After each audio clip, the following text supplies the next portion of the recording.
Yo, what's going on, Arkansas Razorback fans, SEC fans everywhere? Welcome to the Tusk Talk with Ty. We're live a little bit earlier than usual today, this fine Thursday morning, January 23rd, coming up on 11 a.m. It is really freaking cold outside, as it has been for far too long. Hey, good news is tomorrow it's supposed to start warming up. Tomorrow's supposed to be like 43. And then over the weekend, it's going to hit like the high 40s, maybe the low 50s. So I'm excited about that if you're in Northwest Arkansas. Shout out to Patreon supporters. You guys know who you are. You're awesome. January was an amazing month. Like I mentioned this every show, and I feel like I just, strong tip of the cap to you guys. January should be just as special, hopefully. So if you haven't already, sign up. You get a shot at winning, I don't know, maybe an autographed Darren McFadden, Felix Jones card. I don't know. If you're legendary status, you certainly got a shot at winning one of those bad boys, so why not sign up? Also, shout out to this show's sponsors, both BroThrow, and we're going to get into them later on. We're going to talk about some games that you ought to take a look at, but also Direct Service Overhead, the Garage Door Company. Same-day services, quality parts, affordable outcomes, better than the best. They do it all, baby. Hundreds of five-star reviews. Give them a call, 501-244-3667. Again, that's Direct Service Overhead, the Garage Door Company, 501-244-3667. Okay. This is a call-in show, but most importantly, we have a friend of the show. She's been on multiple times. You know her. She doesn't need any real introduction. My gosh, it's Courtney Mims. Courtney, how you doing? I'm good. I'm tired, guys. You get glasses, Courtney, today because I just didn't feel like putting in my contacts because I got home at 1:30 in the morning last night. Oh so the glamorous life of 8 p.m. tip-offs on Wednesday nights in basketball. And it doesn't get any better. It doesn't get better. I mean, we've got this 7:30 tip-off against Oklahoma on Saturday. Later on in the year, they've got a 9 o'clock tip-off on March 4th in Nashville when they play Vanderbilt. Yeah. Courtney, what are we doing? Like, why do we do this? It's just, yay. It's late night tips, yay. I love it. I mean, as a person who likes to stay up late anyways, I'm okay with it. But I know there's a lot of the fan base that they have to work in the morning. I know a lot of people in the Discord are like, we have to get up at 4 a.m., 5 a.m. So I feel those people because, I mean, my fiance is one of them. He's like, I cannot stay up past 9:30. I just can't do it. Yeah, and it's crazy too because you have and we'll get into it in a minute, but we have the first Arkansas SEC win under Cal, and of course it feels like this big moment, and it happens on a Wednesday night, and we're talking about it at almost 11 o'clock, in the middle of the night. Like, listen, fanatics, they put the fan in fanatics, but then they're also the same people that are going to want to watch the post-game shows. They're going to watch this. They're going to listen to everything Cal says. And we're thankful for those people, even though sometimes they can be a little much. But we are thankful, and that includes anyone watching this, whether you consider yourself a fanatic or not. Thank you for being here. Like, share, subscribe. So, yeah, it was a late one for me. I didn't get to bed, and I don't even think I fell asleep. I put on I made an Apollo 13 reference in my notes. Oh, yes. I saw that. Yeah, and I was watching. I went to bed watching Apollo 13. It's like nice. I love that movie. So yeah, all right. Well, again, if you guys want to call in, I'll share that link here in just a second. Again, Courtney, thank you so much for being here this morning. As always, I love coming on, and I know there's a lot of people in the Discord that are like, "Hey, we need to get you and Ty on again." Listen, if I didn't have to do my Pig Trail Nation duties and all of that, I'd be on with you like every day. Yeah, hell yeah, I'm here for it. Don't forget, I have it. Baldur's Gate 3. We're gonna get it. We're gonna get it popping. We're gonna do it. Yes, let's do it. I'm serious about that, y'all. I'm serious about it. I'm dead serious. We'll get it going. We'll get it started. I know things right now they're just crazy, but we'll once the dust kind of settles, we'll get it going. Hopefully before spring camp opens up. Yeah, that would be good. Well, it's kind of weird because like it's that period of change from like, okay, we're going all basketball now, and then we're going to transition into, baseball and softball and then spring football and all of that. And it gets kind of crazy again. But I think we should be able to get something going. I'm also like starting a gaming channel as well. So if you guys are interested in watching me play games, I heard there was a lot of interest in that. So yes, I am going to be starting a gaming channel. That's like, I feel like that's breaking news because nobody else knows that.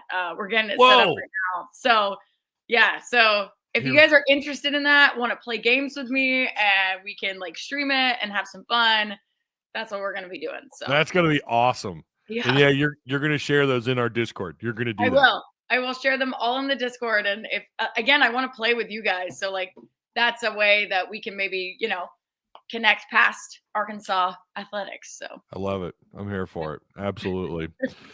Well, let's get this thing a crack-a-lackin', as they used to say in 2001.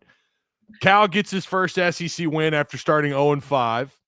The email we got from the U of A communications, on the postgame last night, the very first line reads, Adu Thero and Carter Knox led Arkansas to the second largest come from behind win, which is tied in Bud Walton Arena history, turning a 12-point halftime deficit into a 3-point or 68-65 victory over Georgia last night. The largest halftime deficit Arkansas has ever overcome inside Bud Walton was a 13-point deficit of 37-24 when Alabama came to town, and they were Arkansas ended up beating Alabama in that game 65-63, somewhat similar score. That was all the way back. This is the year I got married. This was February 21st, 2006.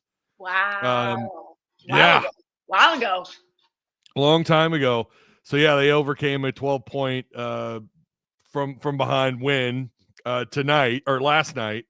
So they haven't done that very often. Just how I know I'm going to ask it, and it seems fairly obvious, but I really want your take on this. Just how big was that win last night, really? Well, it was huge because if you talk to any coach you can talk about football, basketball, baseball, I don't care what sport, right? Softball, I don't care. Talk to any coach and they'll tell you that losing is habitual, right? And so the hardest job that they have when they are losing is to break that mindset of, oh my gosh, we're in our heads now. We suck. We're terrible. We can't win. And they're just, every loss just kind of makes that voice louder. We're talking about 18, 19, 20, 21, 22-year-olds, right? Yeah. And so, if you look at, the makeup of a 18, 19, 20, 21, 22-year-old guy, they're not fully developed in the brain yet. So they're seeing what people are saying. They're reading those comments. You can't avoid it. You just can't, you would have to literally cut them off in every possible way just for them not to see those things. And so it makes the voice louder, right? And so that's the hardest job a coach has to do, genuinely, is take these young guys and say, look, you are not bad. You are talented. We just have to figure it out. And so that to me was bigger than anything else, is that they broke that mentality. They said, you know what? We're not like that. And I don't even know what Coach Cal said in the locker room, because you're also going into the locker room still feeling those things, still saying, goodness gracious, we're down by 12. We've been shooting terrible. This is the same old, we suck, right? That's what they're thinking. And so Coach Cal and the rest of the coaching staff has to find a way to get them out of that. And that's what I thought was most impressive, because, and Kenny Payne said this a few weeks ago, it really shows a true leader when times are tough. Leadership is shown in the bad times more than it's shown in the good times. When everything's hunky-dory and yay, it's easy to be a leader because your team's doing well. It's easy to lift them up because they're already doing well. It's hard to be a leader when your team is on a 5-game losing streak and everybody out there, everybody it has something to say about it.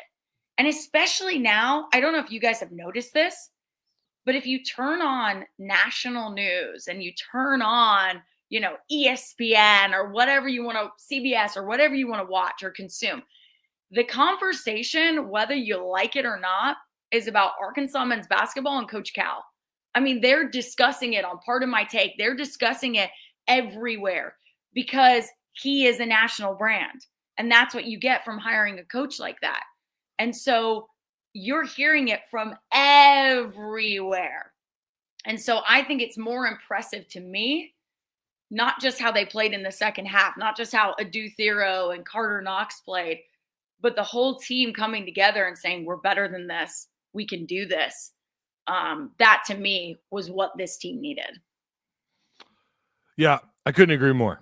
And you mentioned the fact that Cal is such a, he is anywhere he goes, he goes to Chicago to watch his player, former player, celebrate his former player. It's all over. That's what they're talking about in the NBA.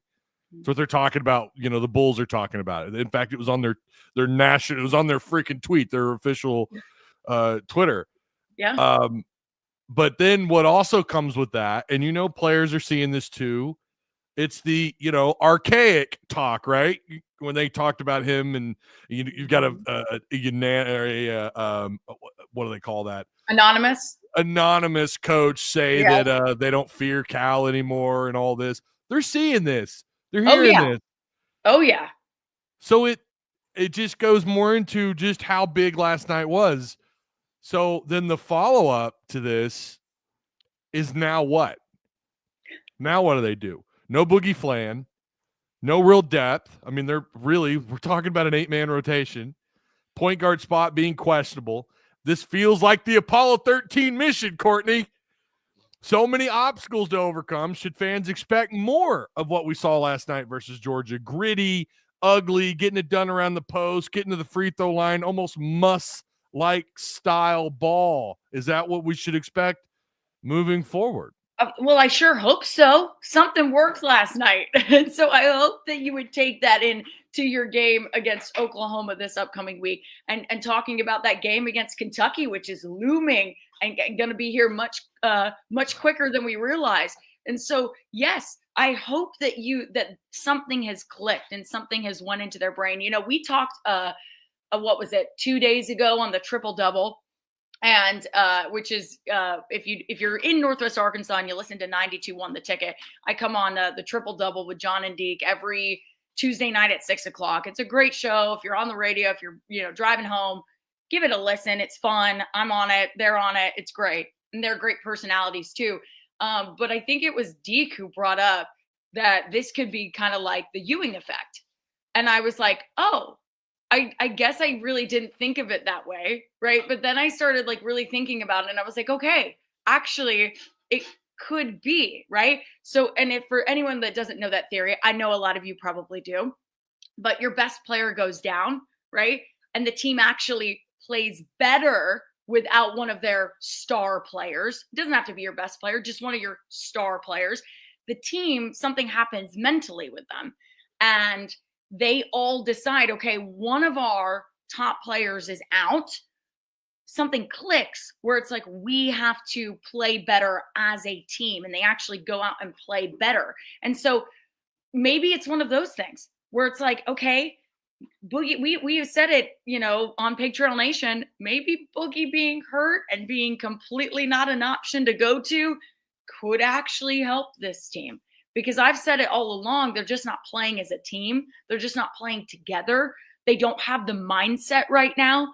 And that was what some of my biggest criticisms of this men's basketball team. But now you take away Boogie and you kind of say, okay, it's point guard by committee. It's, we're going to have people step up. Big Z, you're going to have to step up. Trevin Brazile, you're going to have to step up. Carter Knox, Billy Richmond, Nellie Davis, can go down the entire lineup, and you're going to say, look, we need you guys to step up. Now, mentally, they know that because Adu Thero said it in the post-game press conference. We knew without Boogie, we had to step up. And so now I'm thinking, okay, maybe that was the mindset and mentality that this team needed. Can you replicate that? Can you keep thinking that way going down throughout the season now? You would hope so. You would hope that they don't revert back into their old ways, but that does happen. We've also seen the opposite, right? Where teams have reverted. They've won a game and then it's back to the same old, same old. That's on Coach Cal now and the coaching staff around him to make sure that they don't do that. What worked in that second half? Let's try and replicate that moving forward. And some of it was just the players themselves. Some of it's going to be hard to replicate because some of it was just Carter Knox and Adu Thero turning that switch and going, okay, we've got to win this ball game. We're down. We're tired of people saying we suck. We're flipping that switch. And sometimes you can't replicate that with players. Sometimes that's just a thing they have to do. And so that's what you have to think about moving forward as Coach Cal. All right, things worked. Let's try and replicate them and do it again so that winning now becomes habitual. And that second half, yeah, this has kind of been my thing too all year. Why is it more times than not, if you look at their wins, they're coming from second half, effort. I know adjustments play into it as well, but this team the light just tends to turn on for them in the second half. And you're right. Let's work on making that the whole game. Let's work on 40 minutes of coming close to what you're doing in the second half and what you did in the second half against Georgia. That was one of the best turnarounds since Michigan in the second half. Remember, they trailed Michigan. We talked about it a minute ago, 15 points. And I don't remember how the end of that first half, I can't remember how that all went down, but we did notice a huge difference in this team in the second half. And ultimately, you get the win on a neutral floor. But tonight you do it at home, or last night rather, you do it at home. And I was kind of thinking the same thing when I got done with my post-game show, because I'm in another group chat and everyone's kind of saying the same thing. Like, why the hell do we not see this in the first half? Adjustments do matter. Coaching and going to the drawing board and all that and hyping your guys up and making your switches then matters. But it's like a different energy with this team in the second half, Courtney. Look, I said this too, because people are like, oh, I want to know what adjustments, this team made in the second half. And I said, I'll tell you plainly, they flipped a switch. It was true. Like, the thing that they had been talking about all week was grit. We got to play gritty. We got to play, and that was tough and physical and things that we haven't seen, right? Things that we haven't seen before. And so that to me was what switched. I was like, this team is playing with effort. This team is playing gritty. And part of me thinks that was just Coach Cal in the locker room getting in their minds and going, listen, you guys are talented. This team is beatable. We can beat them. Even though we're down 12, we can beat them. Because I've been in enough halftime locker room situations to know with my dad that sometimes it's a motivation, right? Sometimes he's not even making adjustments. Yeah. It's pure motivation, y'all. Like, he is telling these guys, look, this is what you guys have been doing well. We need to tap into that. We need to tap into that grit. I'm sure that word was used a lot in that halftime speech, but I think it was pure flipping of a switch and going out and just looking the part and taking over and really playing, again, Adu Thero and Carter Knox, give them all the credit, but even give Trevin Brazile credit for how hard he played. He won't get enough credit because, he picked up 4 fouls and that was, it was a little stressful there, but I think there was a minute down the stretch that I was like, whoa, Trevin, okay. Yeah. Let's see more of that from you. And so I really liked, if there's one takeaway holistically from that win, it's that this team can play together as a team. They can. They can. We saw it again in the second half. We've seen it, and it goes back to that, just what the hell? Why can't you play that way in the first half? I think the coaching staff is also trying to figure that out. Like, do they like having their backs against the wall and that flips the switch for them? Or, I don't know. I mean, I wouldn't want that moving forward. I'd like you guys to get a comfortable lead, but then there is something to be said about teams getting comfortable, right? Where they go into the locker room, they have a nice lead, and then they come out in the second half and they play poorly because they felt comfortable and they felt good about themselves. And they're like, we got this. Arkansas is easy. We got it. Guys, we're fine. We're playing great. We're fine. And then that gets in their head. Someone making the point, Georgia went 0-7 from 3, right? Yeah, I do get that, but how much of that was mentally? Mentally, they were like, whoa, what's going on here? We thought this was going to be an easy win for us. Yeah, and the point that I would make to Pooh Bear here, while some of that is luck, he could say we got lucky. You can say the same thing for Georgia in the first half. Like, sure. Arkansas had some open shots that just didn't drop. Arkansas had a lot of open shots. I was like, they're getting great looks. What's happening? Yeah, and Arkansas got a little. I mean, the free throw line. There's several stat categories here. I'm looking at last night in the middle of my post game last night. I look up. You can look at the stat broadcast and it goes into more in depth. The second chance points, Courtney. Yes. 33 second chance points. I don't remember the last time when that's happened at Arkansas, neutral floor, home or away. What the hell? Where has that been? That's what I said. I tweeted out, and I can't remember exactly what I said, but I was like, where's this effort been? Where is this? I mean, it was physical. How do you get second chance points? You're physical on the glass. You're getting offensive rebounds. And I was like, where has this been? Who is this team? Yeah. It was honestly so refreshing to see, because I was like, I like watching this team. This is the team I want to watch moving forward. Take that second half against Georgia. That's the team I want to see moving forward. I mean, they have to replicate that. They have to go, okay, that's the mentality. That's the mindset. Okay, we got this. We can do this.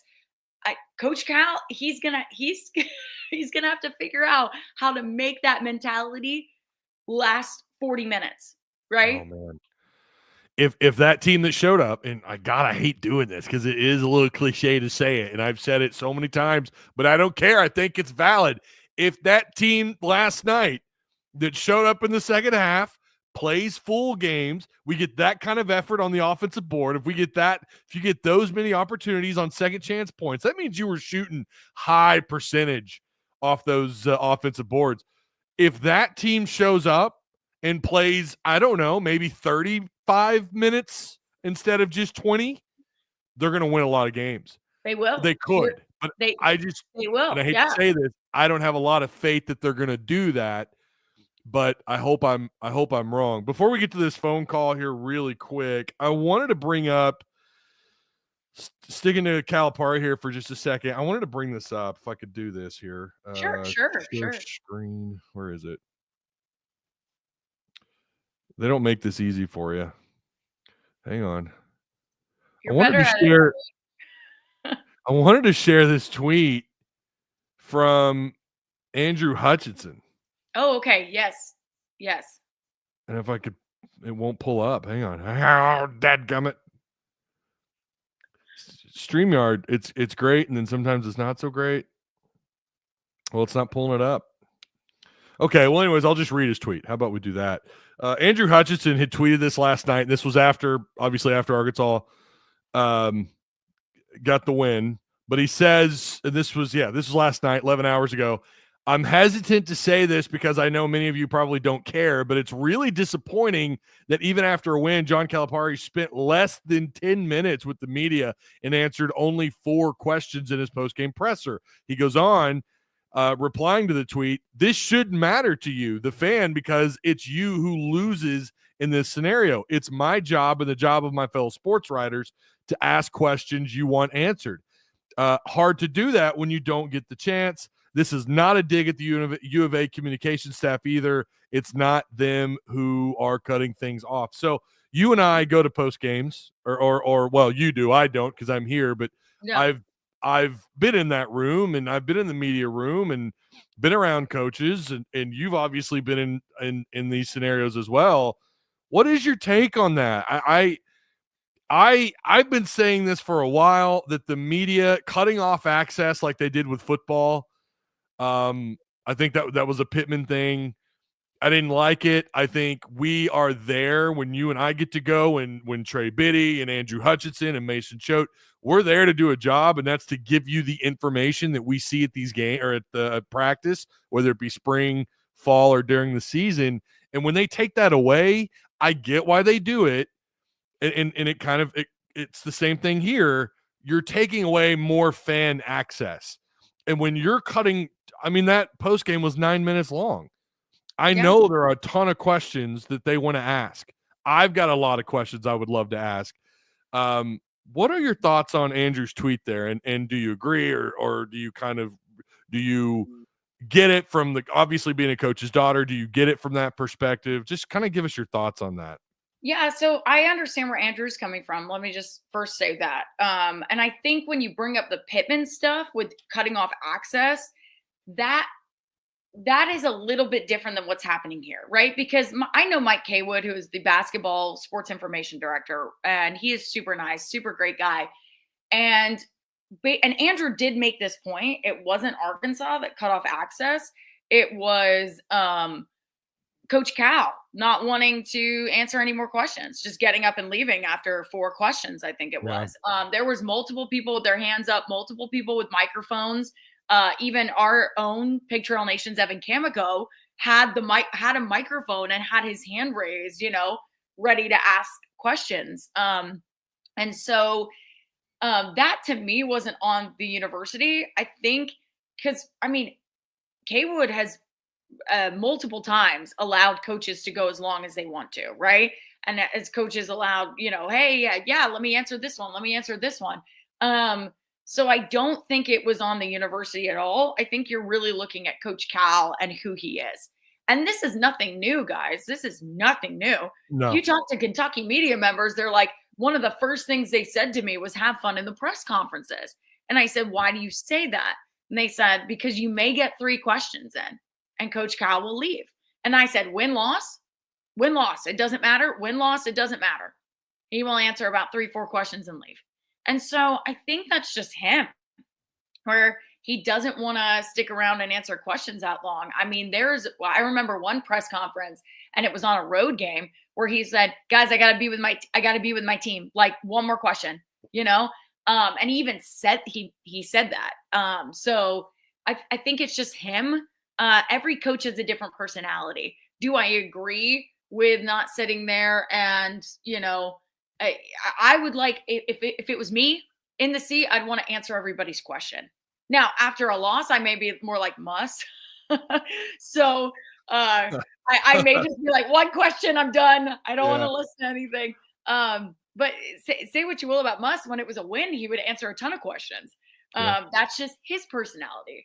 My dad's a guy that will sit there and answer every single question, win or loss.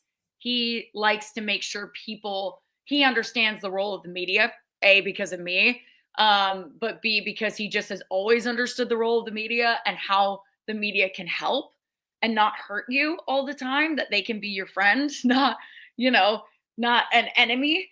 Some are, but sometimes you can use it to your advantage. And so he'll sit there and answer every single question. Mike Neighbors is a guy. I'll give Mike Neighbors credit. He sits there and he'll answer every single question. He'll have a 40-minute press conference sometimes because he answers every single question, every single one. And he'll even be like at the end, no more questions? Anybody got more questions? Like, ask me more, And so he's a guy that wants to do that. And so every coach has a different personality. Do I care that he's there and only sat for 4 questions? Does it make my job maybe a little harder? Sure. But every coach is different. They are. And I'm not going to bash anybody for, hey, if this is how you are in your personality, okay. I kind of was just prepared for that when we got Coach Cal, People already warned me. Kentucky people already warned me. Just be ready for him to only answer 3-4 questions in a press conference. Yeah. And, Kentucky fans told you things about Calipari? Well, Kentucky media members told me that, but I'm sure Kentucky fans also echoed the same things. They haven't said a word to me, Courtney. Not every single post-game show. They don't ever come through my chat and tell me, I told you so. I've never heard that. Oh, no, they do all the time. I mean, most of you saw, like, the tweets yesterday where they found Ask Mike. And so I was like, oh, they found Ask Mike. That's wonderful. That's great. I'm so glad that you guys found Ask Mike. Yeah, I saw that. I saw when you tweeted that, and I chuckled. I knew, oh boy. And now I know Mike is gonna tune in on that. Or I know he already has to a degree, but now that they found you guys, it's it might be dialed up to 11 in your comment section. So just I believe it. I see that some people like are saying different things about like he doesn't even do the pregame pressers, and I also want to say something about that. I actually find that very refreshing, y'all, that he doesn't do, that he allows his assistant coaches to speak. That's something I've criticized Pittman of, because I would love to talk to his assistant coaches during the season. I'd love to talk to Bobby Petrino. I'd love to talk to Travis Williams, because let's be honest, a head coach has so many more duties than just being a head coach, right? Coach Cal is dealing with a lot of other things, not just being the head coach, right? And so it's refreshing to get to talk to Kenny Payne, Shane Coleman, whoever he puts out there that day, because I think that you get something from them that maybe you wouldn't have gotten from Coach Cal. And that it also shows he trusts them immensely. Like, he trusts them to go out there with the media and answer whatever questions they come up with that day, right? And so I like that. Personally, I like that. So, that's personally, I'm not going to criticize him on that, because I've criticized Pittman on it. And I'm like, I love getting assistant coaches. I really do. And other media members do too. So. For sure. And I'm with you on that. And I hadn't thought of that, actually. I hadn't planned on asking you about the pregame stuff, but that's a good point. He's also missed some of the Catfish Hole, the radio show that they do. He's missed a couple of those. I thought he only missed one. Is it one? Was it one? I mean, people could tell me better than that, but I think it was only one that he missed. Okay. And the reason he missed it, what I was told, it was a recruiting trip that he was going on that he coupled with a baseball. I can't remember I think he went to the World Series, right? Did he go to the World Series? Yeah, he did go to that. I think. Well, yeah, I don't know. I can't remember if it was actually the World Series or not. But also, am I supposed to call you not Mike? By the way. Oh yeah, that's my legal name now. Not Mike. That's my legal name. I'm not Mike now. So, but I understand what everyone's saying in the comments. Like, we want more from Cal, and I get that. I do too. I've been asking literally for like months now. Can I sit down with Cal and do a sit down interview? I asked over summer. I asked multiple times, and this was not on the university. I genuinely think they just couldn't nail the man down. And so to me, that's like, I get your pain, because I'm also sitting there going, I just want to sit down with him. I just want to do a sit down interview. And then I go over to my Kentucky friends, right, who are covering Kentucky basketball. And they're like, yeah, we got 4 sit downs with Mark Pope. Y'all got 4 sit downs with the man? Great. Wonderful. Yeah. Awesome. Yeah. Great. And I'm not saying you have to do that, but it's just, I get your frustration, because I've had the frustration too. I wonder how many times he's gone on, and I know, some fans probably don't care about this stuff, but again, doing kind of what we do, and you more so for sure with everything. I mean, your hands are completely full. You've also got your basketball show that you're doing here on YouTube. By the way, feel free to plug. Oh yeah. Do that. Do all the shameless plugging. Yeah, full court press. We have another episode coming out today. I've got Jimmy Witt as my guest. Oh, cool. So that's really cool. And then y'all know I've been trying to nail down Pat Bradley. And he is, I think, gonna do Monday with me, Monday or Tuesday of next week. Oh, that's awesome. So we do have some cool guests coming up, and I love to get their perspective, being, Yeah. former players, obviously a wealth of knowledge that they have when it comes to the Arkansas basketball program. So, Yeah. full court press with not Mike Mims. That's exactly who I am Not now. Mike Mims. So, not Mike Mims, just book it. That's exactly who I am. So I gotta say though, you're built to do this because you handle all that so well. I mean, you just do. thanks. I know other people just, they get really bothered by it you know, it's listen, I've been called so many things over the years of doing this. And I've got to have thick skin about it, and I just tell my wife, like, don't always read the comments. Don't, there's going to be some real buttholes that come through and say things, but for the most part, I have fun with it. And it's awesome to see other, media or content creators, the way they handle it. Cause it's like, sweet. I know that they can do it. I can do it too. So yeah, you gotta laugh about it, right? You gotta laugh about it. So yeah. Eric Musselman's Ghost, also great social media name. I look at all of your tweets and great name. But what time? That's a great question. We're filming at 3:00 today, and I usually am able to turn it for our channel and get it uploaded by 6 or 7. So I would just be prepared. If you follow Pig Trail Nation on social media and subscribe to our YouTube, you'll get alerts when we post something, just like Ty's YouTube as well. Tusk Talk with Ty. Please subscribe. But also subscribe to Pig Trail Nation because you'll get a notification, right? Like that's what it comes up in my phone as. I get a notification. So, Yeah. 6 or 7 o'clock, be watching out for that. I will post as soon as it's uploaded and everything, so you guys can watch it. But I'm really excited to have Jimmy on because I haven't talked to Jimmy in like 2 years. So he is awesome and so nice and really knowledgeable. So I'm really excited to talk with him. And if you guys remember, back in that 2019-2020 season, they went on a 5-game losing streak in conference play.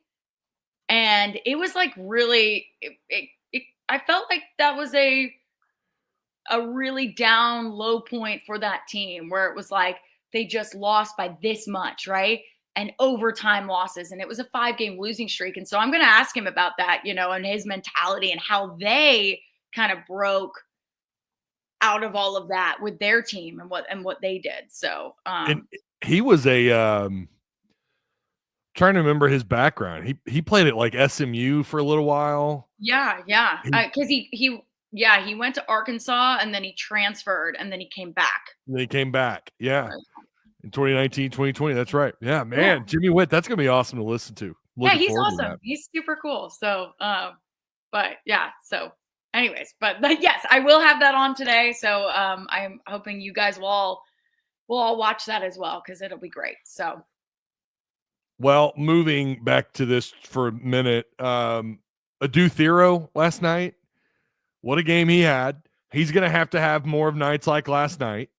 Mm-hmm. Again, Arkansas, Georgia, for anyone who's kind of coming in the middle of this. Thero recorded his 4th career double-double, 3rd this year. He had 17 points and 11 boards. I think he also had, 5 offensive rebounds or something crazy.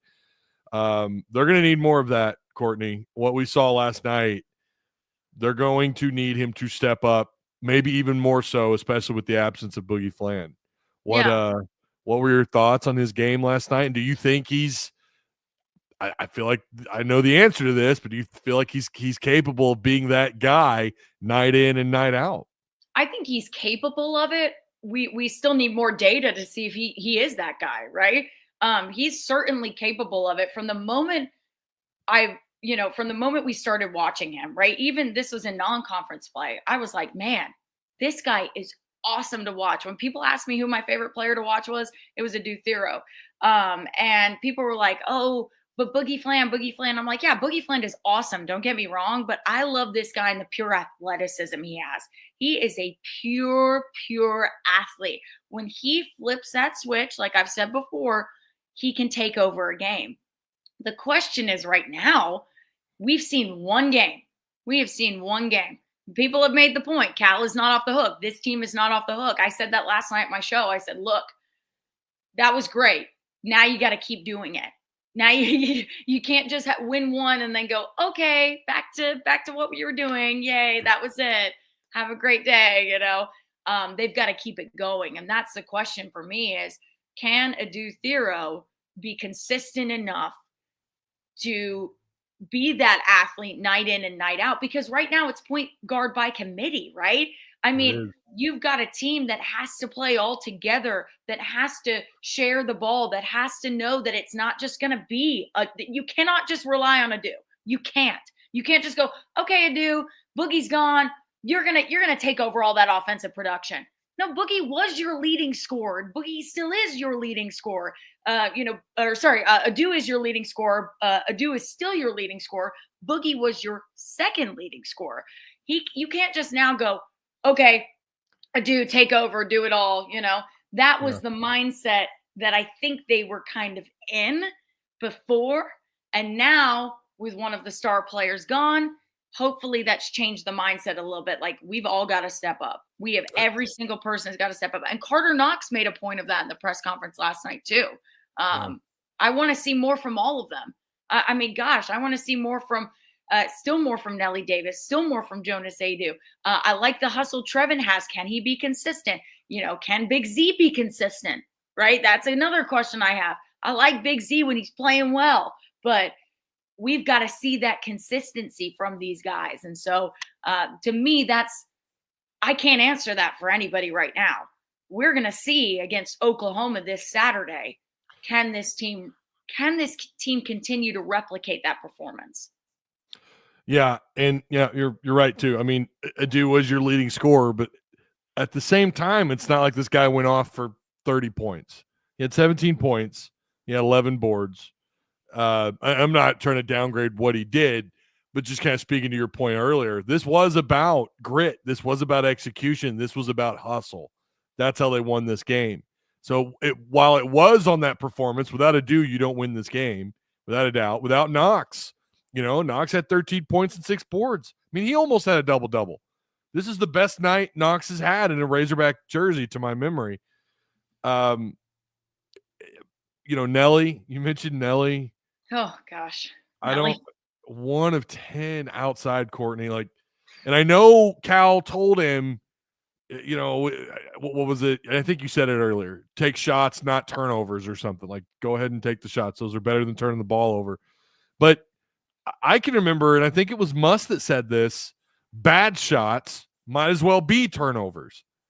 And, when you're 1 of 10, 3 of 14 overall, and he took, again, some shots that some of them were his, outside. Those are his, for him, more higher percentage shots at times, not all year, but it felt like this dude, it's just more of the same, Courtney. Like, I really don't know what to expect from him moving forward. So again, it feels like while he did start, he's going to get minutes. He had 37 minutes. He led in minutes on the floor. And again, not really low production. Again, 9 points isn't nothing. 4 boards isn't nothing. But speaking to Nelly, and I know we could go in on a couple other guys too, but Nelly seems to be that guy that everyone focuses on. I think mostly because of what the rumor is that he got paid, and he was a high profile player out of FAU. We're just not seeing it. And I don't know that we're going to see it this year, which is so disappointing. And fans are kind of over. I mean, I'll say this much.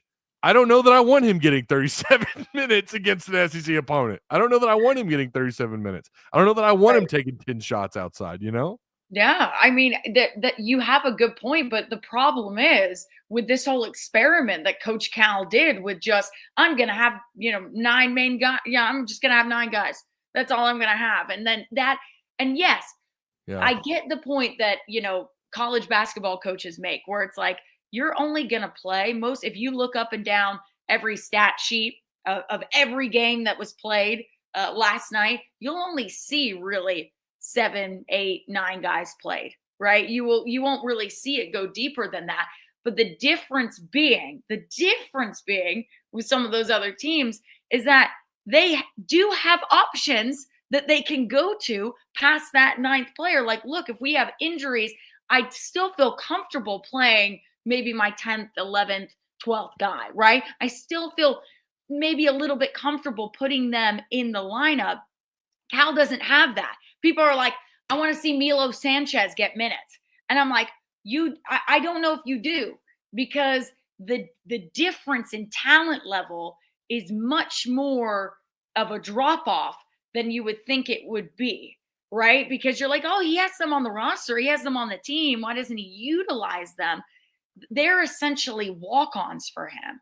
They're essentially guys that if there is a dire situation, he will put them in. And so here's the thing. Now you have Boogie gone. That leaves you 8 guys, right? That leaves you 8. And I think somebody else made this point that with Nelly not performing, you really have 7. And so that's, I mean, the problem with that whole experiment was that look at the teams that just have a little bit more depth.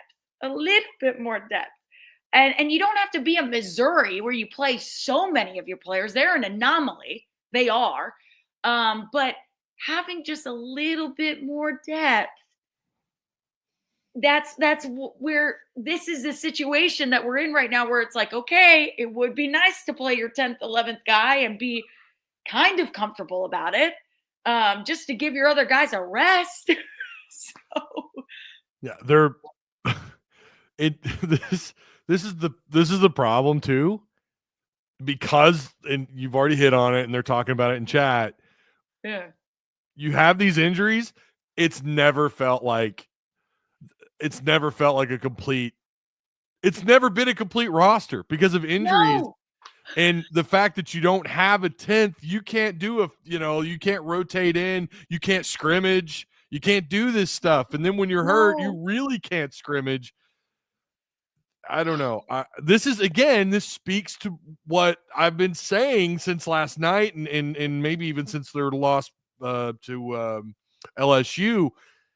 I just don't know that I see them, and someone said, I just had it up on the screen. Where'd it go? Oh, okay.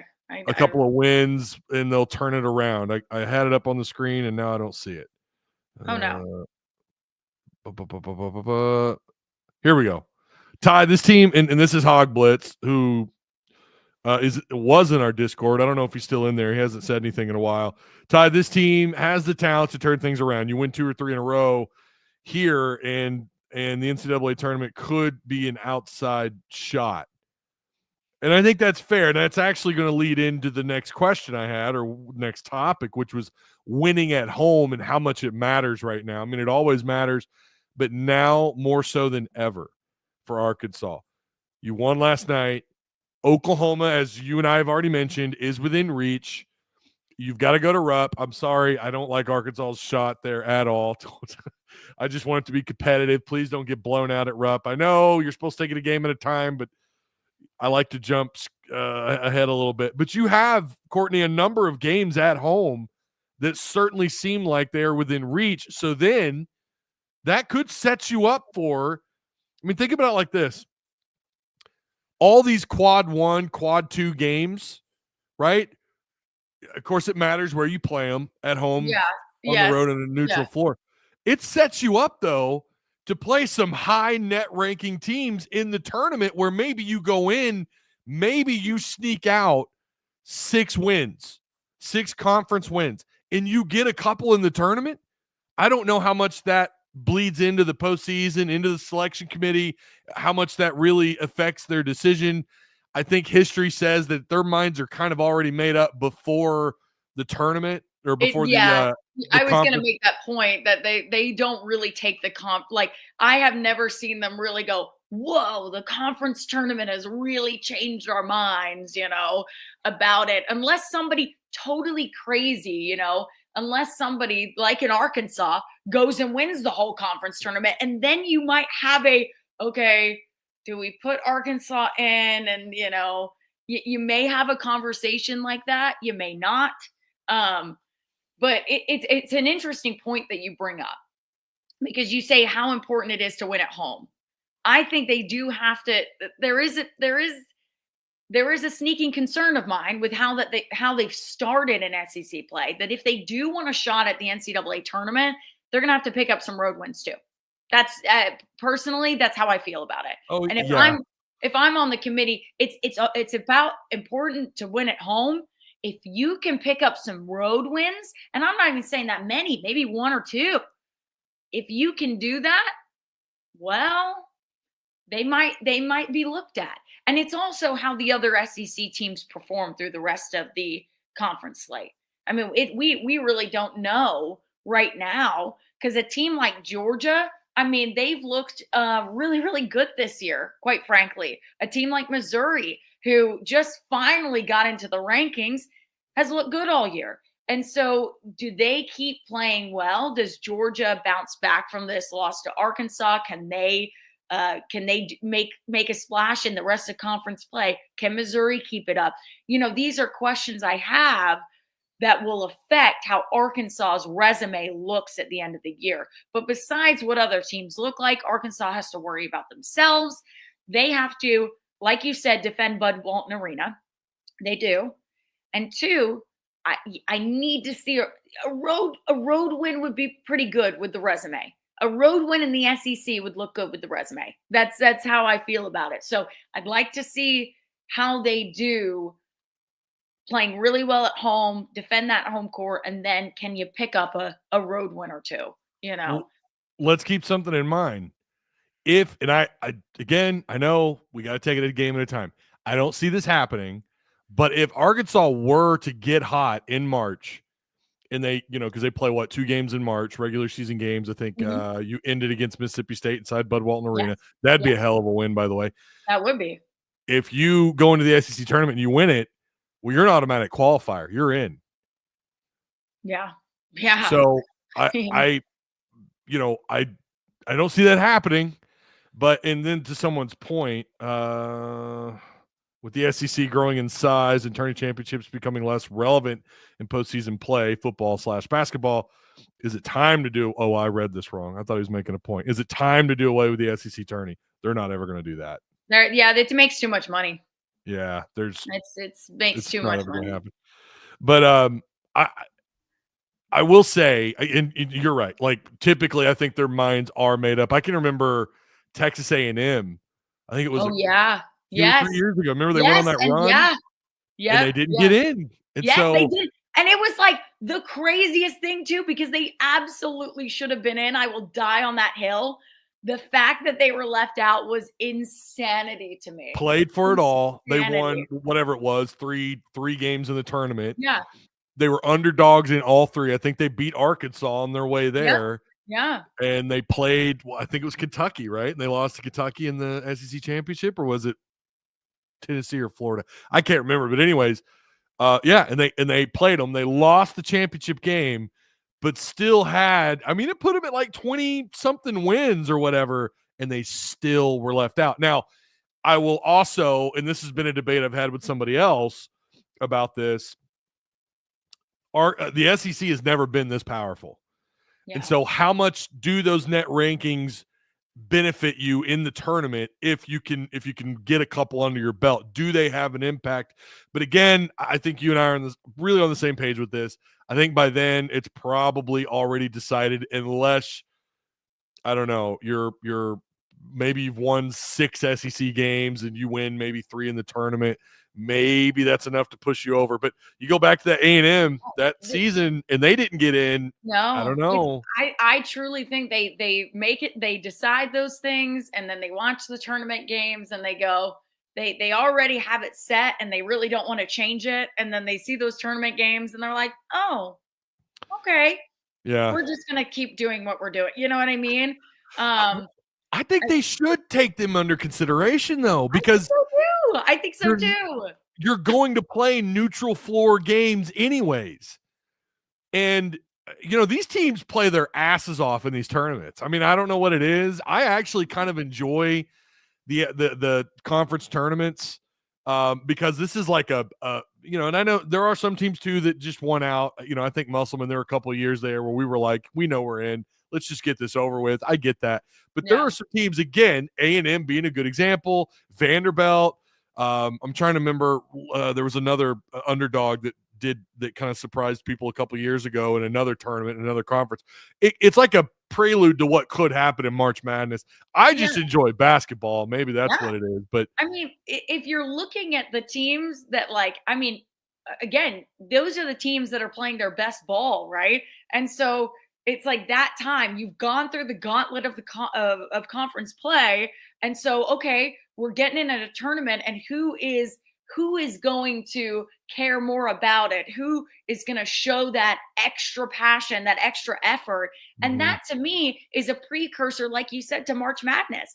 That's a team that you would want to put in, because if you had put in Texas A&M, I guarantee they would have played out of their minds, because they would have been like, we know we're an underdog. We know people are not giving us a shot, and we're going to just go absolutely insane. And so those are the teams for me from an entertainment standpoint. I'd go, yeah, let's put them in.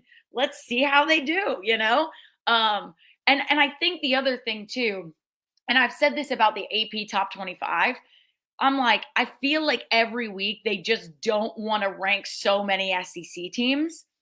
And I feel like they do this where they're like, we can only have this many in the AP Top 25 this week. I think we can only do this, because every time I'm like, okay, Georgia fell out. And I was like, but they lost to Auburn by 2, and they should have honestly beat Auburn. If you had watched that game, I was like, they had every opportunity to win it. And so I'm like, oh, they fell out of the rankings. Then Missouri gets in, but Missouri has been left outside of the rankings since this past week for like receiving votes. And I'm like, y'all need to rank Missouri, you cowards, but they won't do it because they're like, there's too many SEC teams in here. They can't all be that good. They can't all take up the top 25. But genuinely, if you ask me, I believe that a majority of them in the conference should be ranked. This is the best conference in basketball right now for a reason. And that's why I'm worried come to NCAA tournament time, there is going to be some SEC snubs. And not because they shouldn't be in the tournament, just because this committee might be like, should we really let in that many SEC teams? Does that look like we have an SEC bias? That happens. So I'm genuinely concerned for those teams that are right there. And if Arkansas is like, if that's, oh my gosh, they're right there. Let's say in a great situation that this is their turnaround. They go and win games. I'm not saying it will happen, folks. I'm not saying it will happen. Let's just dream for a second. Just dream for a second. Dream for a second. If they go and they start winning ball games and they have padded their resume enough to be considered, right, to be on the bubble, I could see a situation where it's like, no, we have too many SEC teams. Yeah. And people are going to be pissed over it. People are going to be upset. But Lenardi's had as many. Didn't he have 10 SEC teams in? He had 10, and even that makes me like, do they put in 10? Do they do it? I mean, I think you could genuinely put in like 12 or 13. Is that crazy? Am I psycho? I might be. I would, yeah, because even though Georgia's like a sub 500 team in SEC play right now, I would absolutely put Georgia in. I would too. I mean, now this could change if they just don't do well. I mean, really, but it all depends on what happens in the rest of conference play. But I've watched them play, and I'm like, they're a team, they're a tournament team to me. Yeah. And I know people disagree with that, but that's how tough the SEC is this year. I mean, Florida almost lost to South Carolina. Yeah. Yeah. That was a hell of a game. Yeah. I watched the final 5-6 minutes of that. At South Carolina. And it looked like South Carolina might actually run away with it there for a minute. If, they kind of took control for a little bit there in the final 5 minutes, and then Florida, they made it happen, man. That's a well coached team. Yeah, and South Carolina is, my God, they're 0-6 now in conference play. But something's going to drop for them. Something is. It happened for Arkansas against Georgia. Something is going to, I feel it. Because South Carolina, they're not, you might think they're 0-6, okay, but you got to throw out the records a little bit, because I was like, they could have beaten Florida. They absolutely could have. And if that happened, John Haas makes a point. Georgia lost to Arkansas, definitely not a tournament team. Well, if Florida lost to South Carolina, I wouldn't be saying they're definitely not a tournament team. Yeah, I don't think Georgia's a tournament team. They're a tournament team. Right now, hell, they're in. Their net ranking is like, it was 20. I think it was 30th or something. Yeah, they're, as long as Georgia doesn't completely shit their pants moving forward. Now they got to go to Florida. That's their next game on Saturday. It's at Florida, 2:30. That'll be a very interesting game. But that'll be great. That's the storylines there. Mike White, former being there. They hate Mike White at Florida, y'all. Yeah. They hate. Mike White at Florida. And they turn around. They've got South Carolina. They got a tough set of games coming up, but I think they're going to make the tournament. I think they're in. I might be wrong. They might shit their pants, but I think Georgia is a tournament team. Whether they get in or not is different. I love that you're like, whether or not they go and turn things around and do not win ball games. People are like, South Carolina are not that good. Yeah, I get what you're saying there, but like, it's the SEC teams that South Carolina could go play right now in the ACC and probably look a lot better than they look this year, because the SEC is just so darn tough. Wait, did I say SEC was going to the tournament? I meant Georgia if I said that. That's my bad. That's my bad if I said that. I meant Georgia. I meant Georgia as a tournament team. John says he's just being full of it. Yeah. I don't know. I think you got called out by both of us, John. That's what happened. Sorry, John. I saw your comment and I had to bring it up. Okay. He targeted you, John. Oh my gosh. Kentucky is the only tournament team. They're the best, Yeah. Yeah, I think what'll end up, I don't think they get 10 in. I don't think the SEC gets 10 in. I think it'll be like 8 or 9. But yeah, I think that's cowardly of the committee. I think that's cowardly, because genuinely, the SEC, you have to take into account that the SEC is just head and shoulders above everybody else this year. And that's facts. I'm sorry. I'm not an SEC homer or anything like that. That just watch the games, just watch how teams are playing, and so I think they should have 10, 11 teams in there, but Yeah, I don't know what Lenardi's at right now. Actually, I could pull that up. I'm on ESPN as we speak. I think they have 12. He's up to 12. Yeah. Wow. Okay. That's the most I don't know that I've ever seen him at any point put that many teams out of one conference in his bracket. Joe Lunardi is not playing. He might, I bet he put 12, and then he went, maybe he might have had 13, and then was like, 13's too much. I gotta get him out. I got it up on the screen here, I think. Yeah, it worked. Okay. Yeah. Here it is. SEC 12. Big 10 at 10. Big 12, and this is surprising. This is, Big 12, I would have guessed, would be right there with the Big 10. And this could change. It all depends on how the rest of conference play goes for all of these teams. But right there's a reason so many SEC teams, he's predicting so many SEC teams. There's a reason, guys. And what normally happens is he's always off by, let's say if he's doing this in February, late February, he might be off by 1 or 2 teams. Like this guy, there's a reason why he's done what he's done for as long as he's done it. He's not one of those ESPN phonies they just brought in. This guy knows his stuff, but he's got Georgia right now as an 8 seed. Yeah. Yeah. Of course. He definitely does. I mean, I would have I would still keep Georgia in there, even losing to Arkansas. I'd still keep Oh Georgia yeah. in there. Yeah. So I don't think that changes much. I really no. don't. Because it was inside Bud Walton. And there's your last 4 out: Cincinnati, Texas, SMU, and Ohio State, which this should have been sooner for Texas. They should have been last 4 out Yeah. sooner. But yeah.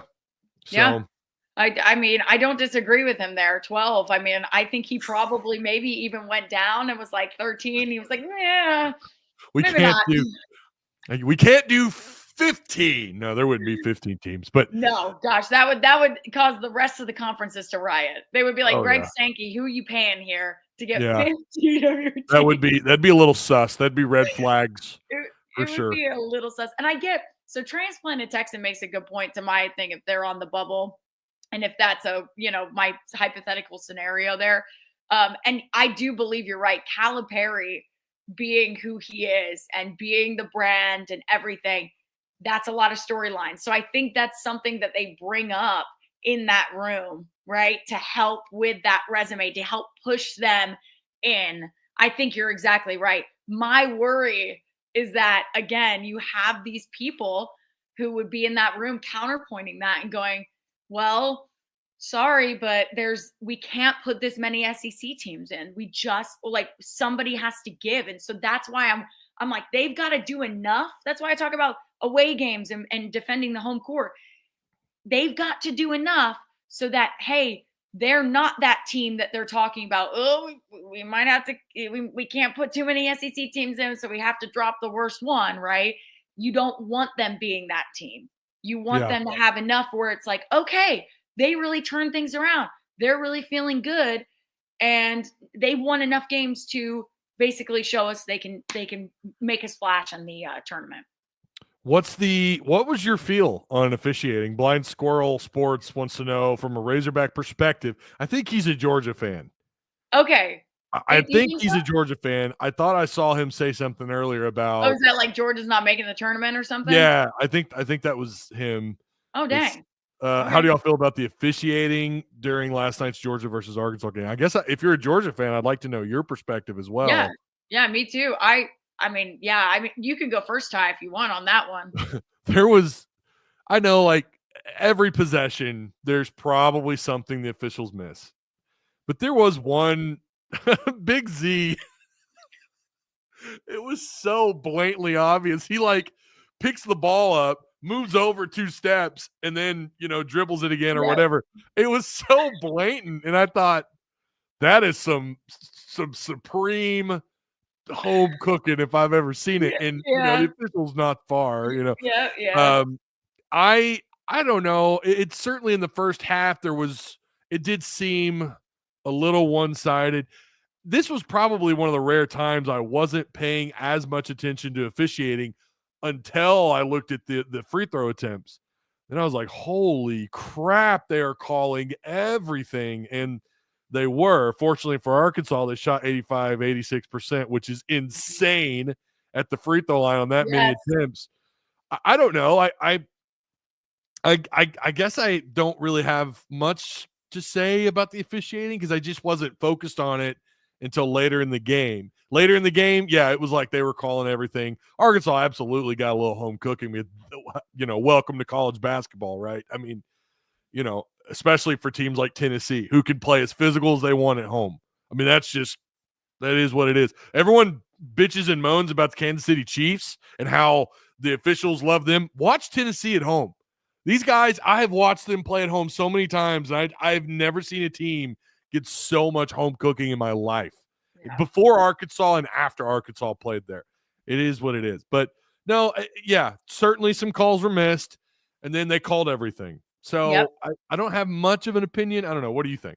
I don't like it being a ref show. I mean, I get it. It definitely benefited Arkansas, but like I hate when it's a ref show, when you're like, oh my gosh, we're calling everything. And I'm like, I'm a big person that's like, let them play, So when it does turn into a ref show, I kind of am just like, it's not as exciting to watch. And I get from like, if your team is benefiting from it and, if your team is not benefiting from it, you have feelings, on that. I just, as a college basketball fan, I don't like the refs taking over any game. Personally, even when it benefits my team, I literally just, I'm like, all right, stop with the whistle, stop. Like, come on. I think there's a happy balance of calling things and then also just being like, okay, we don't need to call absolutely everything, and just keep blowing the whistle. So I that's how I feel about it. I'm like, I don't like any game when it turns into a bit of a ref show.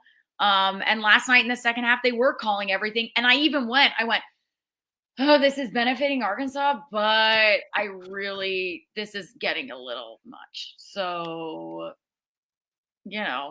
Do you think, and this is a question for everybody, you and chat and anybody who's watching this after the fact, after we're live. By the way, like, share, subscribe, follow Courtney. Picture, you know what to do. Courtney's awesome.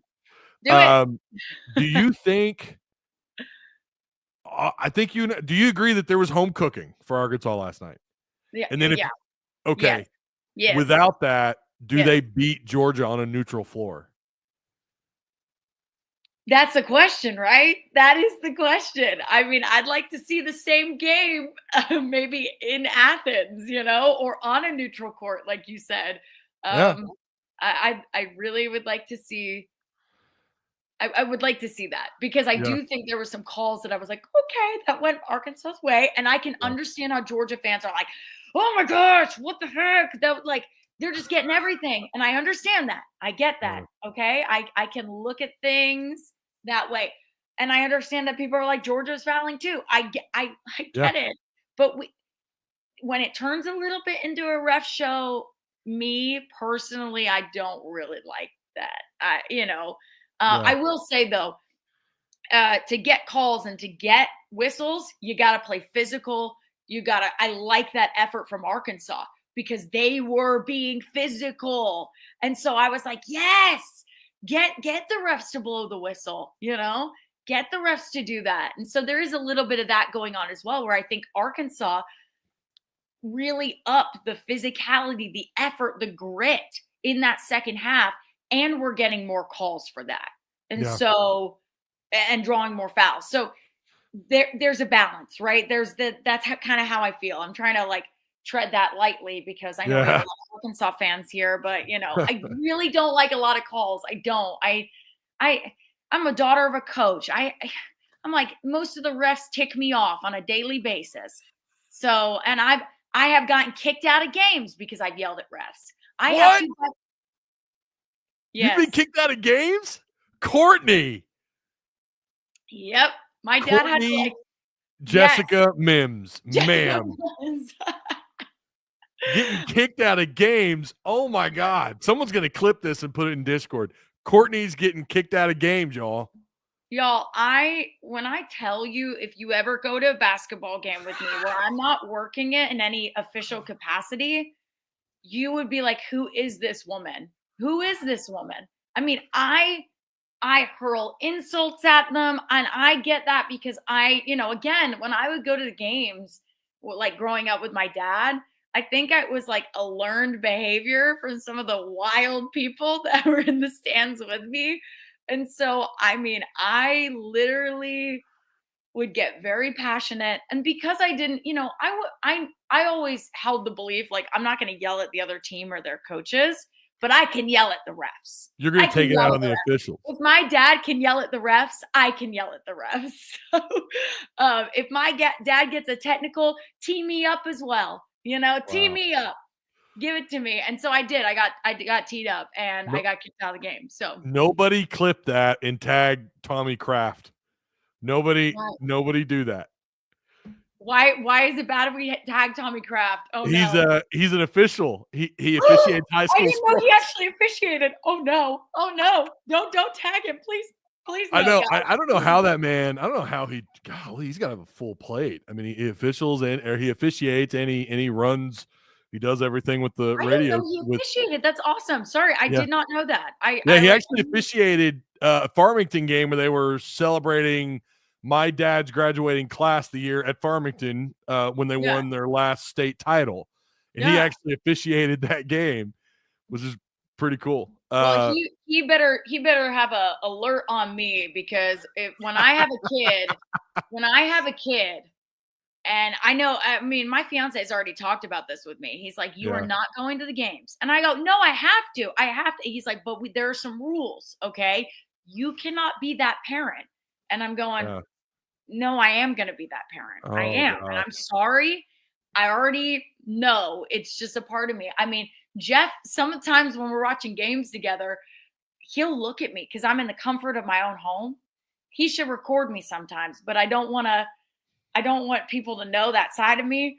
But I have yelled some questionable things at the referees over the years. I've had to. Fortunately, my girls are in and out of sports. Like one year they want to, and then one year they don't. And the most heated I got, there was a year when my oldest was playing soccer, and she got tripped up, and the opposing team, little girl, was just mean, kind of, I got a little like, all right, okay, listen here, but I held my own, didn't get mad.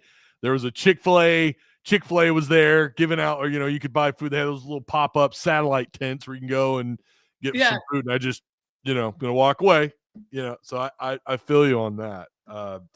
Hey, I just remember my dad probably won't like me telling this story, but I remember when I did get kicked out, and my dad had to have a talk with me about look, we don't need to yell things like that at the referees. And I'm like, but Dad, you yell things at the referees. You got into it with the referees. And he's like, we don't need to be like me. And I'm like, well, I just don't get it, And it was funny, but yeah, that was when I was 13.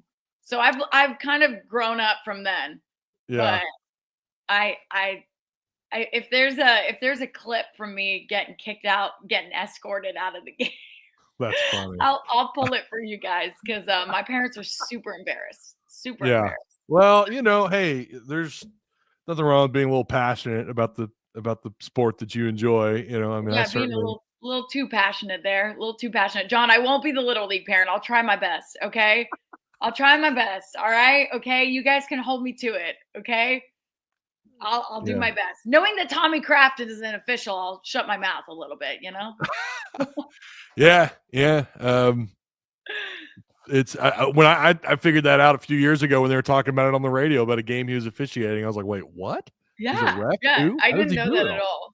I didn't know that. Also, by the way, transplanted Texan, when I got kicked out, I was very close to the officials. Oh, so you were right, okay. Most officials don't even down courtside. So my God, I hope there's. Let's just be honest. I might have been on the bench with my dad's team. Oh my gosh, that's too funny. So I'm sorry. That's hilarious. I honestly feel really bad for that official too. I won't say what I said to him because I don't want to put that out there. I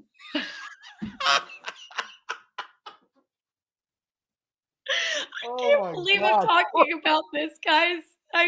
Please don't judge me. Please still watch my shows. But you're so I've obviously been at practice with you and stuff. I don't know you personally, but I just can't see you doing that. Nobody can. That's the funny thing, because I mean, we have to. When I entered this industry, you have to.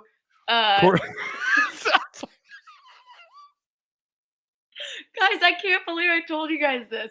I just feel so bad about it still. Oh and John wants me to say it in Discord. I don't want to say it because I genuinely am still embarrassed over it a little bit. I'm getting red just talking about it. And thank you. I have a bit of gangster in me. Thank you. I appreciate it. Guys, you should see how many times I have to bite my tongue when I'm filming the games on the baseline. Look at me. When you see me, look at the next game. I'll let y'all know when I'm on the baseline. But you can see it. My dad will even text me, and he'll be like, stop getting mad at the officials. Stop it. And I have to go to therapy for a second in my brain. I have to woosah, I was gonna say, my wife could tell you. My wife's a behavioral therapist. She could give you what does she call those? Coping mechanisms or something. she does it with our daughters every once in a while, and not with her husband. I'm pretty laid back, but it takes a lot to get me going. But yeah. So maybe I'll have her teach me that, and then when I see it practice, we'll just kind of go over it. Like, all right, Courtney. Okay, I need some of that. She needs to pass that along to me, because I'm telling you, yes, I know officials despise the chatter from the bench. Maybe I was like on the end of the bench in a like little cheerleader capacity, sitting on the end of the bench. I usually handed out the water to the players. I would like, go around, I roam around. So yeah, it wasn't my finest moment. It wasn't my most, great thing I've ever done. It is a funny story now, and my dad loves, he even likes to tell it sometimes on the radio, just because he's like, the apple doesn't fall far from the tree. I've gotten enough technicals, so it would only make sense my daughter would have got one too. So yeah. Wow. Well, y'all watch out. I've gotten a technical, right? How cool is that? I have never. Watch out for old filthy mouth Courtney over here with oh,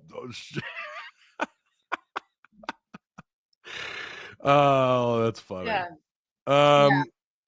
Courtney out here thugging. Yeah. Oh, thanks, guys. She's a sweetheart. Listen, I promise I'm nice. She's nice. Courtney's awesome. She's one of my favorite people to see at practice. And then when I go and bother one of the other riders, hey, who caught that ball? I feel like I have to do.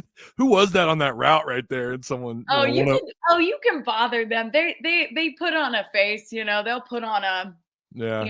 They're at work, but I've learned that they're all real nice. It's the funny thing about it. It's like I was kind of scared to talk to like Mason Choate for a while. Oh, really? Yes, because he's always so like solemn. He's always so serious. Jackson, but he's really nice. So Jackson, the guy that works for Biddy, the blonde-headed kid, he drives that. Well, I won't say what he drives, but he's like a part. I think he works for Biddy. But I bothered him so much throughout fastball. I was throughout blonde-headed kid, Ethan? No, not Ethan. It's. I'm pretty sure it's Jackson. I think that's his name. Okay, I could be right. Wrong. No, I think you're right. I'll annoy him like, hey man, because he's jotting down play by play and who got what. Yeah. So I'm like, hey, well, what was that all about? So I always feel like I always try to keep in my own space. I don't want to annoy anybody, but oh my gosh, you're not annoying anybody, Ty. Trust me, if I'm annoying them all the time. I'm trying to like not cheer in the press box. You know what I mean? That's me. Like not yell in the press box is really my struggle. It's not that I cheer, it's just that I yell at things, and I get mad at the coaching and the officiating. And so I'm a big like angry watcher of sports.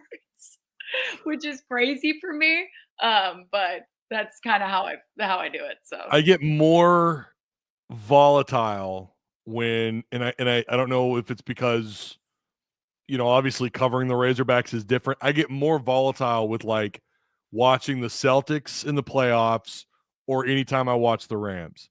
I'm more volatile. I just am. Wow. I can't explain it.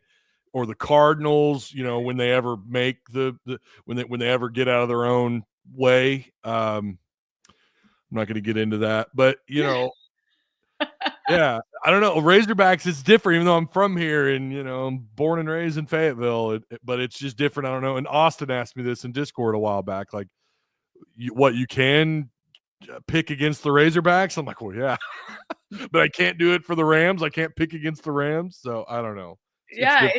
That's so interesting because I'm not like that with anything. It's just more of generic. I just get mad at things going on, in the game, and it doesn't even matter if I'm, if I obviously have a tie to it, I'll get more mad, right? Yeah. Like the most mad I've ever gotten is obviously watching my dad's games and getting mad at things going on there because I have a vested interest in that, y'all. He can't lose his job, so. That I would get the most mad in those games, but even like games I have no business being mad about, I'm just like, that's unfair. I can't believe that happened. Like, and I get that way. So, it was so going back to last night. I do think there was certainly some home cooking, but to their point, someone pointed out but Georgia was fouling too. They were, and Georgia also I thought got away with some stuff, but Without a doubt, that's one of the reasons why it's so difficult to play on the road. Is you're playing against the team, you're playing against the bench, you're playing against the coach, the crowd, and the officials. So that's why it's so difficult to win on the road, not just in the SEC, but everywhere. But it seems like even more so lately in the SEC. And I will give credit really quickly because I know people have been talking about the fans and talking about the attendance at Bud Walton Arena. And for it being an 8:00 tip and at halftime when the team's down by 12 and you had a lot of people leaving, right? You had a lot of people going. I was sent photos and I was like, man, that's a bummer. They really need the team or they really need the fans right now. And I will say, I was so impressed with the people who stayed in Bud Walton Arena and made that atmosphere still kind of crazy in the second half. I mean, the players fed off of it. They fed off of that. And they were like, there was such good energy in here. You wouldn't realize that half the people left at halftime, right? You wouldn't have realized that because of the energy that the people who stayed gave. And so I have to give credit to people. If you were there last night, you stayed, like, claps to you. You deserve a part of that win as well because you did that too. So absolutely, that's a good point. That's a real good point. Yeah, and it was already it wasn't real full last night. And by the way, you're going to see more of that, even if Arkansas wins a couple. 8:00 on a Tuesday or Wednesday night, man. I mean, I got to get up in the morning and take my kids to school. So. It is a lot, and it's asking fans a lot, especially when it's been a not so great product on the floor. So, all right. Well, I guess we're coming up on an hour and a half. It was a really good live. Courtney, of course, as always. Thanks for. I know you got work coming up, so I appreciate you coming on. Yeah, I always appreciate coming on. Sorry, we didn't get any calls, or did we get calls and then people had to drop out or anything? No, John had to drop out, and there was someone else who DM'd and said they were about to call and they didn't, but that's all right. Oh, okay.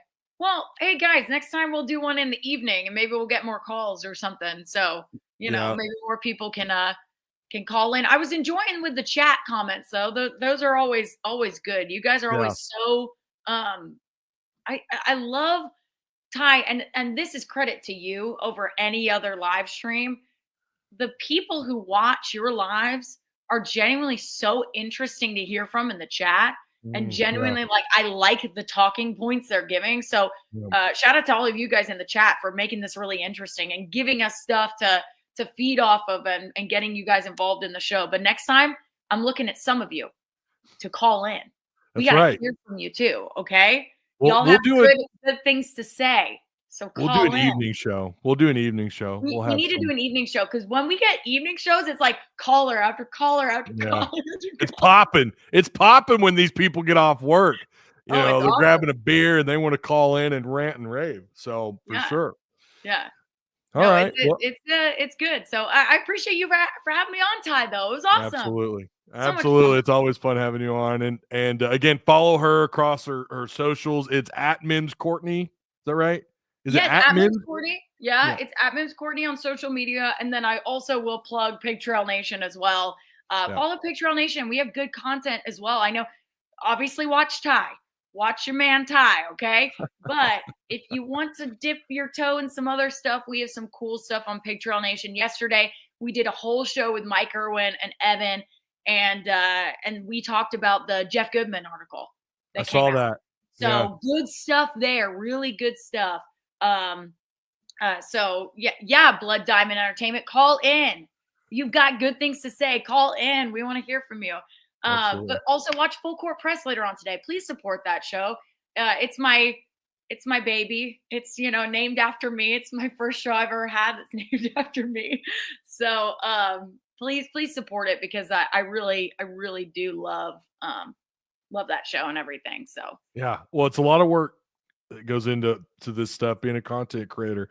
I know that a lot of work and you got to have a passion for it if you're going to do it. And you certainly have that, and you're really good at what you do. And of course, like I said before, I always appreciate you taking a little bit of time out of your day to come sit and chill and of course, talk a little Razorbacks. So of course, I love it too. Ty, you're one of the best. So thank you. And join the Discord. I love talking to people in there too. Join that Discord. Absolutely. Come hop in the Discord if you haven't already. All right. Well, till next time, I'll have you on again soon, Courtney. Take it easy. Thanks, guys. Have a great day, everybody. See ya. We've got really quick. Might as well throw that up on the screen. We do have we got Kansas City and Buffalo fixing to play. And if you haven't already, you really need to go check out this place, BroThrow. Go check out this peer-to-peer sports betting site.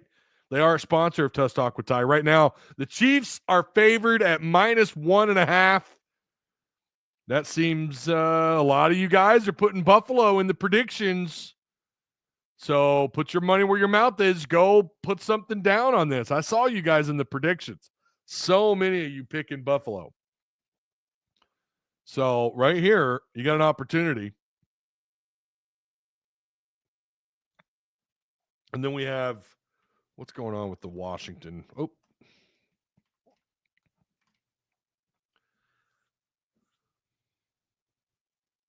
Wait a minute. What am I looking up here? There we go. Commanders and Philadelphia. And I've seen a lot of you pick Washington. Philly's at -6 right now. So you can bet the over-under, the money line, the spread. Well, there's a lot going on here with this one. And this game, both these games are on the 26th, I believe. Yeah, right there. 26th. This one, Washington at Philly, will be at 2 p.m. So why not go lay down a bet? Maybe you want to join the Tusk Talk, the group. We've got 10 folks in here. I need to hand out some more invites, but remember to use promo code Tusk, and that gets you in the door at BroThrow. And this is peer-to-peer sports betting, so please go check it out. They, again, support that this is a local sports betting site. These guys are based out of Fayetteville. Pretty sweet site, man. Very well put together. I have won and lost. I don't have my perfect record anymore. But yeah. So there you have it. Okay. Go Chiefs, says Blood Diamond. I'm picking the Chiefs, but I don't want them to win. I'll just leave it at that. All right. And I'm rooting for Washington too. I'd like to see the Bills and the Commanders. That's who I'd like to see play for it all. All right. In the middle of the day, this is not a normal time streaming for me. I do appreciate you guys coming through. Make sure you like, share, subscribe.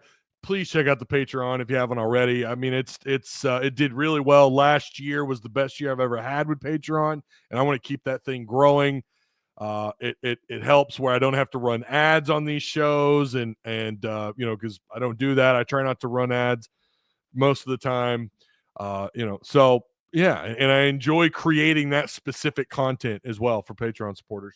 So that's it, man. You guys, I'll see you on Saturday. Enjoy the rest of your week, assuming you work a typical Monday through Friday schedule. If not, I feel you. I've worked those jobs where you worked during the weekend. I worked retail. I did fast food. I get it, man. Not everyone has the same Monday through Friday, but for those of you that do, enjoy the rest of your week. Enjoy the game on Saturday against Oklahoma, 7:30 p.m. inside Bud Walton Arena, and there will be a post game for that one, as there always is, especially in conference play. So, with that being said, that's going to do it. I will see you on Saturday. Here we go. Or in Discord. We got to do some wheel spins. We might do a wheel spin here, if not tonight, tomorrow. Sometime we're going to do some wheel spins. This cycle is coming up. It ends here pretty soon. I don't know, actually. What did we say? Was it March or February? It's March, I think, when we end this cycle. So, yeah. All right. I'll see you guys in Discord. And for the rest of you, I'll see you on Saturday. Enjoy the rest of your week.